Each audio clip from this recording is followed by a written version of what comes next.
Welcome to another episode of Cruising in the Kitchen. It's fall in New England and we have some apples. We're going to make a open-faced apple tart called a galette in French. But basically it's any sort of open-faced apple tart that you make that you don't use like an actual bottom plate for. So today we're going to do it with some apples and some ingredients that you don't have to make by yourself and you can go out and buy. And this is a really quick dessert and you'll see how fast it comes together with some store-bought products that we have. So let's get started, and this is the product that you want to buy. It's just a puff pastry product, and I'm going to open the box and show you how to use it. It has two pieces, we're only going to use one. This is a third cup of sugar, an egg, and some applesauce. You can make it yourself. You really only need quarter cup, half cup of applesauce for the recipe, so if you have one of these around, it's extremely convenient. And we have some spices, nutmeg, cinnamon, sugar. So, let's get started. I started some apples, head start, and I'll peel one more so you can see the technique on the peeling. So, you can do little pieces or you can try to get it all in one piece, but basically, you're peeling an apple. Get yourself a sharp peeler if you don't have one. And I have lemon juice in that bowl so that the apples stay this color. They'll get brown if you don't use lemon. So just quickly peel an apple. I leave the bottoms because I'm going to cut a piece of that off anyways. And I use an apple corer. And if you don't have an apple corer, what I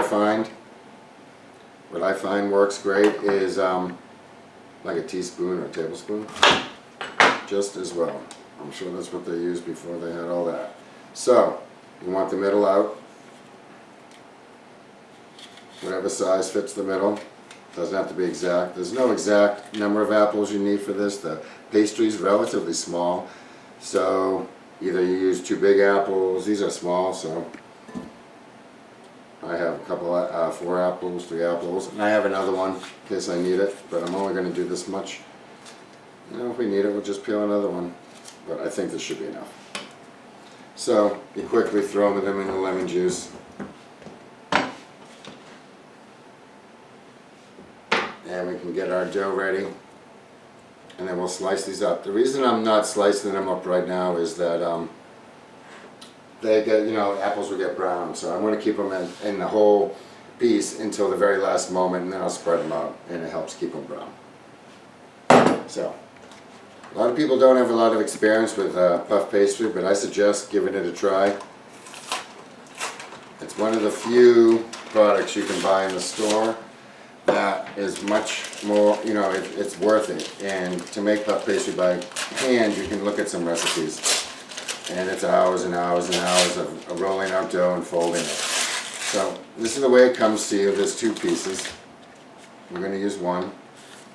And I have a plastic bag here that I'm going to store the other one in. And put that back in the fridge. And we can use that at a later time. So here's the one we're going to use. And this is the way it comes to you. And I'm going to put a teeny bit of flour on the board so it doesn't stick. Just a teeny bit. Just have some handy. So, you want to carefully unfold it, take the paper out that it comes with. And we're going to roll this out to a slightly larger size than it came with, but not super big.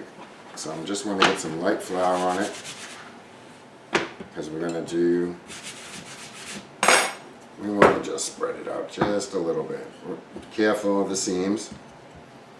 It'll get warm real quick, so you can do this ahead of time and just bring it out of the refrigerator to layer your apples if you want.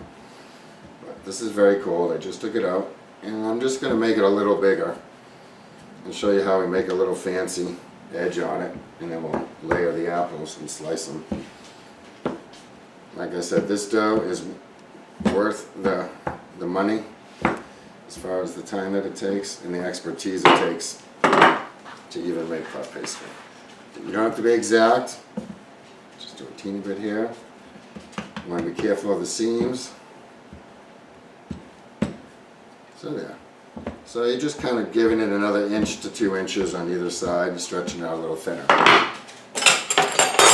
Now, I'm just going to, you know, some people might want a ruler, whatnot. I can see this isn't quite exact. Let's just push this edge just a teeny bit more. So, I want to make an edge, and it doesn't have to be exact. So I'm going to make some strips, and I'll show you what I do with those.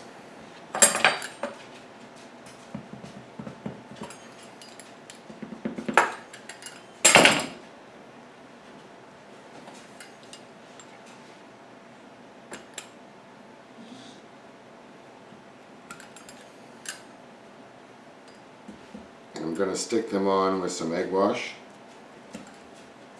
and that's going to be my border for the dough. You just want some little border. You can fold it over or you can cut it over. Now, here's the egg. And I'll show you how to stick it together. Use the egg like glue. And use a little bit of a paintbrush. Just a little bit.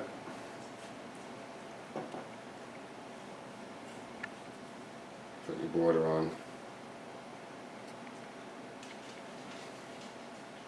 And do the other side as well. You're gonna have a little piece that hangs over, it's okay. Cut that off. You can square everything off later.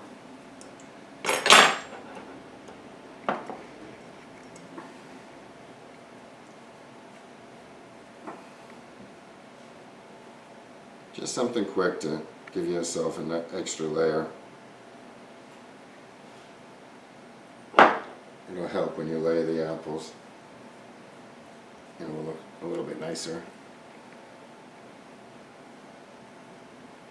I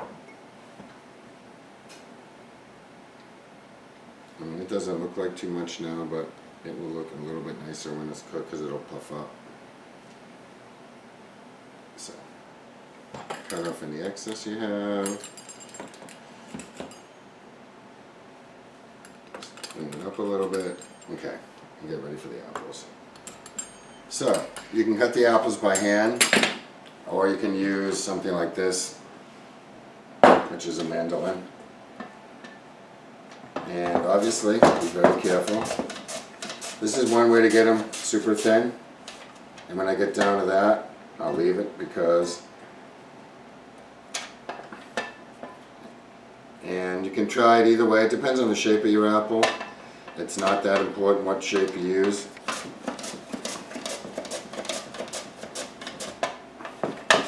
I'm going to leave that piece.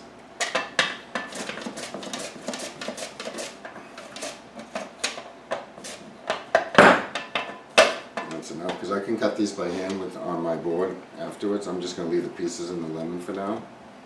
The lemon helps keep everything nice and bright. And you need the flavor of lemon anyways with apple. Very good. So you can cut these on the board by hand. I'll do one actually. Just to show you, it doesn't matter what shape.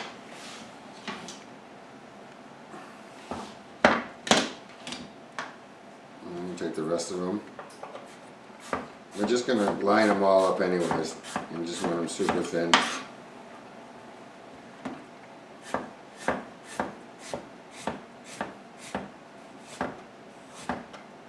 So this is fine too.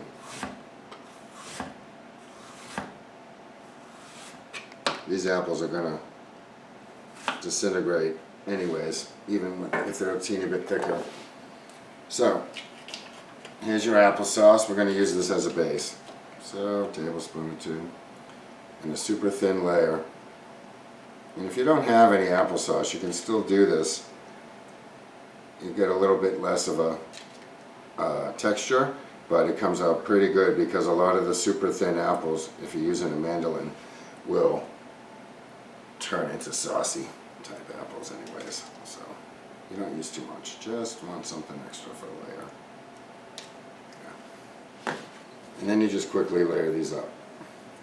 Make some rows of apples. any way you want.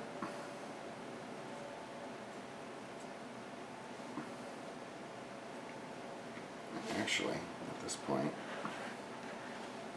by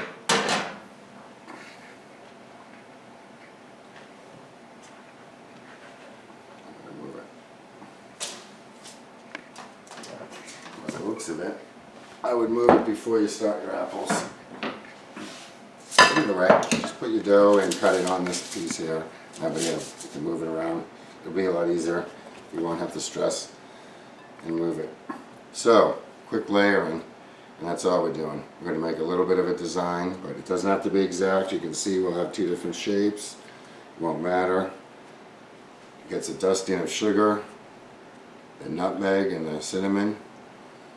Goes in the oven, a hot oven, 425. I'm going to say at least 20 minutes. But I'd look at it at 15. It's kind of like whenever it's done, that's when it's done. But at least I would preheat your oven to 425-ish. See, even little pieces, you can shape them. You don't have to stress out about whether they're exact. You just want super thin slices. And you could decorate this even nicer than this.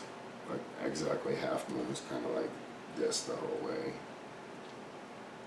Trying to rush it a little bit. But basically, some sort of half moon shape. Super thin. Some of these apples will even get melt, will melt and kind of give you a little of that saucy stuff and mush, what you want. It's going to be crispy on the bottom, and it's going to raise a couple inches on the side, this puff pastry. So that's why I said you never know how many apples you're going to need. Just bring enough out so that you don't have to run and go do them later. It's always better to have a few extra. Just have it prepared.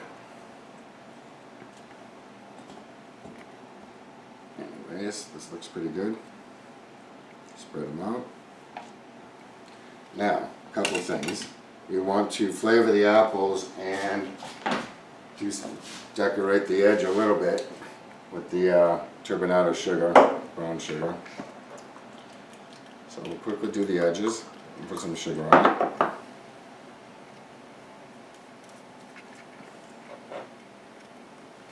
If your dough gets warm after this, put it in the fridge, 15 minutes, half hour, while your oven's getting hot. You want cold, cold dough in a very hot oven, and that's the way you get the biggest puff.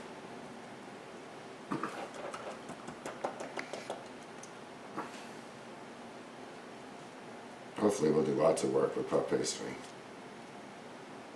It's a lot of fun to play with.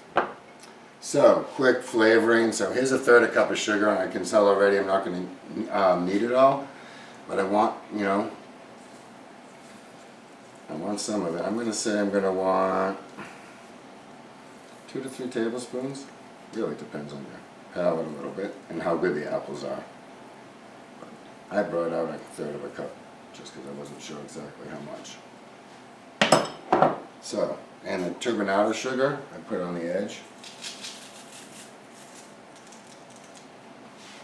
for crunch. I'll do a little bit neater, but this thing works too.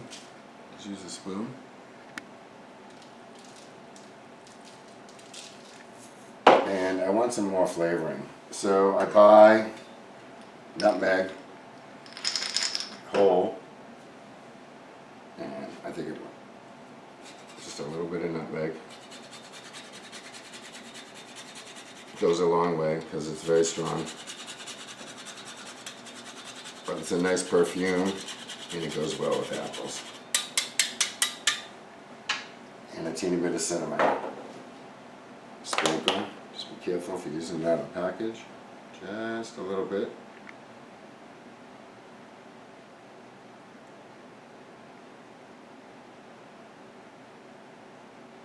And the sugar and the cinnamon will melt in the oven, give you that apple pie type flavor. Caramelize a little bit. Be really good. And look how fast that was.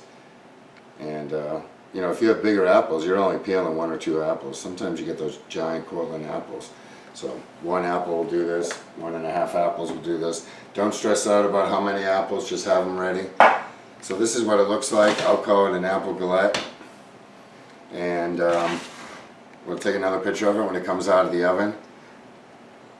If you like it, feel to like and subscribe and follow the channel, and we're going to have lots of new fall specials coming up.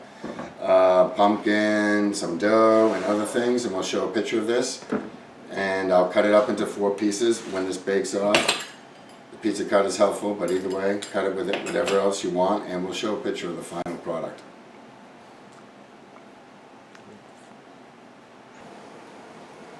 Hi, we're back. It's come out of the oven. It's been about 23-24 minutes, about 4:25. You can see how it looks. And I just wanted to let you know you can go the extra step to make it shiny like you see in the restaurants, using some orange or apricot marmalade. I just melted it a bit. Be gentle because you don't want apples to fall off. But you either melt it in the microwave and you just dab it. Even more gentle than I'm doing.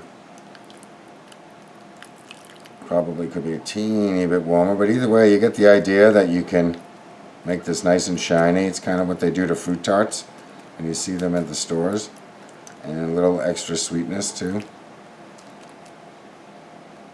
These are super thin apples. You can see this column right here obviously looks more cut the same way. I think this should be the way that you would want it. These are a little haphazard, a little bit.